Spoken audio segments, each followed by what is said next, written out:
I always knew I was different. The tattoos on my skin weren't just ink, they were a part of me, a part of my heritage. But in this modern world, being different isn't always easy. So I hid who I was, what I could do. Growing up in Manila, I tried to blend in.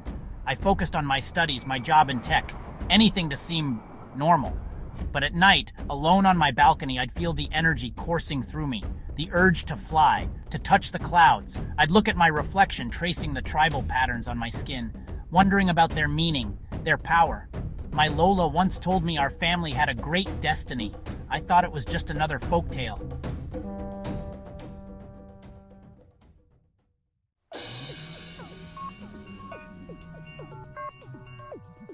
That all changed the day the storm hit Manila. I couldn't stand by and watch my people suffer.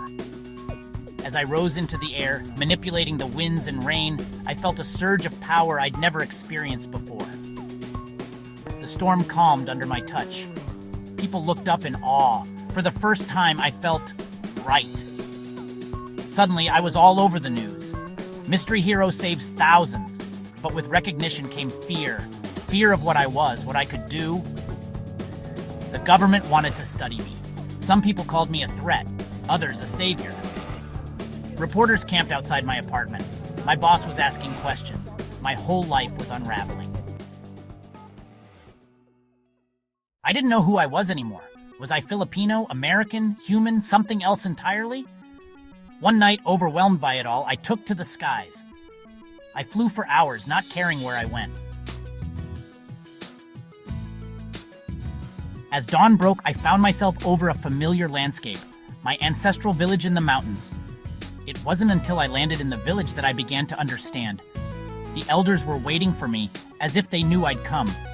They spoke of ancient protectors, guardians with powers like mine. They showed me cave paintings of heroes commanding the elements. For weeks, they taught me about our traditions, our martial arts. The kali stick in my hand felt like an extension of myself. I learned to channel the energy within me, to balance the power of nature with the strength of my will. But even as I embraced my heritage, I couldn't forget the modern world I'd left behind, the people who needed protection. Then came the day of reckoning. News reached us of a massive earthquake hitting Manila, followed by a volcanic eruption.